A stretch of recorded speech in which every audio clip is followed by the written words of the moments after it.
Naomi Benchimol, bonjour. Bonjour. Vous êtes doctorante en philosophie entre Jérusalem et Paris. Vous êtes aussi conférencière attachement. On va en dire quelques mots dans quelques instants aussi, puisqu'il y a, je crois, un cycle de conférences qui va avoir lieu cette semaine. Et en cours, c'est le dernier cours. Ah, c'est le dernier cours. D'accord. Il faut se dépêcher.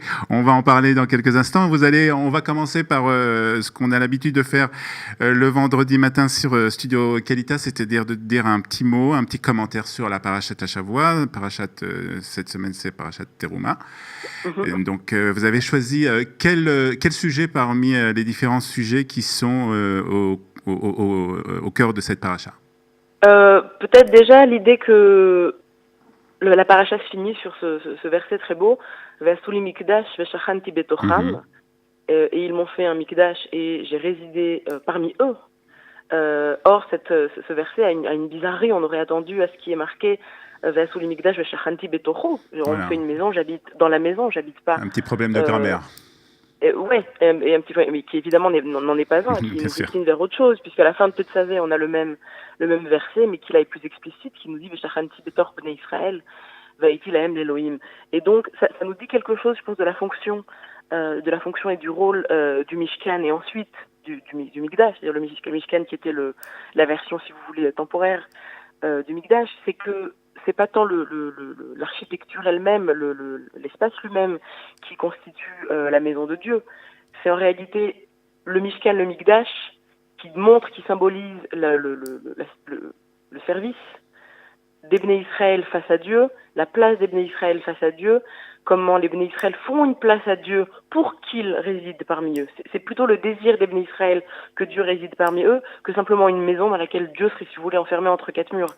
Et je trouve qu'on trouve cette jolie idée qu'en réalité, quand on s'aime, quand on est proche, on n'a pas besoin d'une grande maison, puisqu'en réalité, c'est pas l'espace, c'est pas l'endroit qui fait l'amour.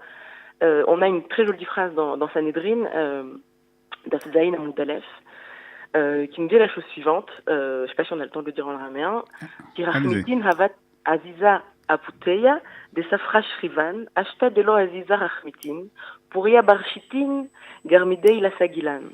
Ça veut dire quoi? On nous parle évidemment d'un couple, d'un vieux couple, qui se lamente sur son passé et qui dit lorsque notre amour était très grand, nous pouvions habiter sur le fil d'une épée. Et maintenant que notre amour a diminué, et bien même un lit de 60 amot, un lit immense, nous apparaît trop petit. Et je trouve qu'on retrouve cette dimension-là quand il y a le Mishkan, qui est un petit endroit, une petite maison dans le désert. Ouais, lorsque les Bnei Israël étaient dans le désert, c'était un petit endroit.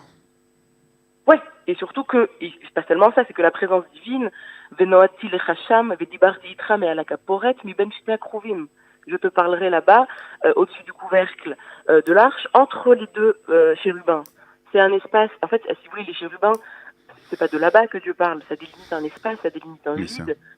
Voilà, et un tout petit espace dans lequel Dieu parle. Il y a quand même, après la construction d'un Mishkan qui est vraiment resplendissant, alors qu'est-ce que ça vient nous apprendre, cette construction de ce Mishkan, de ce Beth Amikdash?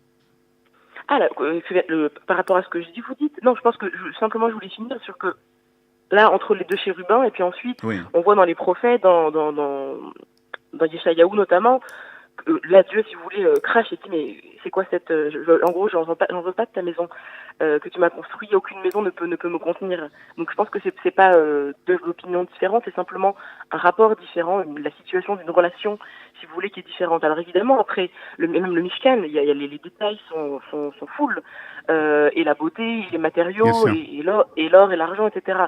Il s'agit pas de dire qu'on fait rien, ça symbolise encore une fois l'importance qu'on donne au service. Et si vous voulez, il y a aussi une autre dimension que je trouve passionnante, quand on compare le récit de la création, qui fait 34 tout, 34 versets, qui donc nous décrit la création du monde entier. Et ces versets-là sur le Mishkan, qui sont beaucoup plus nombreux que 34, je ne les ai pas comptés, mais ils sont beaucoup, beaucoup plus. Je pense que ça dit quelque chose, encore une fois, de l'objectif, selon la Torah, je pense, selon la Bible. Quelle est la place de l'homme dans le monde et quel est le rôle de la Torah? Alors, justement, Oui. Apparemment pas de nous apprendre quelque chose sur le monde, mais de détailler le service divin. Et c'est là que la dimension humaine se manifeste. Justement, alors qu'est-ce que ça vient nous apprendre à nous aujourd'hui, lorsqu'on n'a plus de Mishkan, on n'a plus de Beth Amikdash, qu'est-ce que ça vient nous apprendre justement concernant le service qu'on doit faire, le service divin? Le service divin, bon, vous savez, c'est toujours source de réflexion.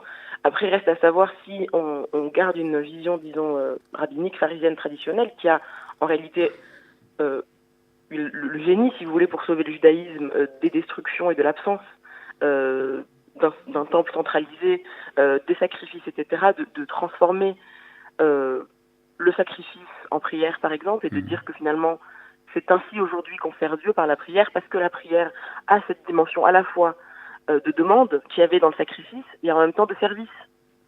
Donc, est-ce qu'on en reste là, si vous voulez, ou est-ce que, comme dans la pensée sioniste religieuse notamment, où là il y a carrément une théologie où on nous dit non, écoute, quand on est revenu sur notre terre, cette vision-là était un pis-aller, et maintenant il faudrait viser, aspirer au retour du service vraiment dans un véritable temple.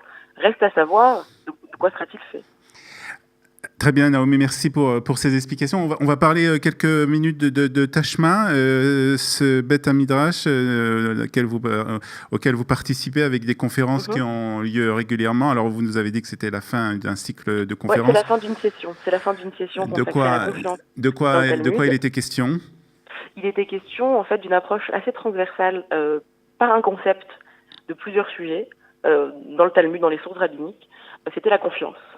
La confiance. La confiance, voilà, la confiance dans les en relations. Dieu, la confiance aux hommes, la confiance en Dieu, dans les relations économiques et sociales, la confiance dans le couple, dans l'intime. Et là, la dernière séance sera consacrée à la crédibilité publique, à la réputation et au statut social. Qui a une parole en justice, qui ne l'a pas, comment on la récupère, pourquoi certains sont suspects, c'est un sujet d'actualité en plus. Donc, évidemment. Parole en politique, non, mais vraiment, pour le coup, quand on étudie ces textes-là, ça nous dit beaucoup sur la valeur de la parole en politique, la crédibilité publique. C'est passionnant. Donc, si on veut venir quand même vous rejoindre pour cette dernière... Vous pouvez. Voilà, c'est lundi, 19h30 à Pardes. Pardes à Talpiot, à Talpiot, exact. Sur Rehov Pierre Koenig, si je ne me trompe pas. Est-ce qu'il va y avoir d'autres conférences après votre cycle? Oui, alors, la semaine d'après moi, il y a une conférence ponctuelle du docteur Evin Olial-Gross consacrée au droit juif dans les cours rabbiniques et dans les cours civils au XVe siècle, si je ne me trompe pas, il est spécialiste de ces sujets-là. Et ensuite, il y a une session de Dr Inon Zigoda, qui est philosophe. Ce sera une session cette fois sur la philosophie juive contemporaine. Très bien. Très bien, merci beaucoup en tout cas de toutes ces explications et bonne chance. Shabbat Shalom. Shabbat Shalom, à très bientôt sur Studio Kelita. Merci Naomi Ben Shimol.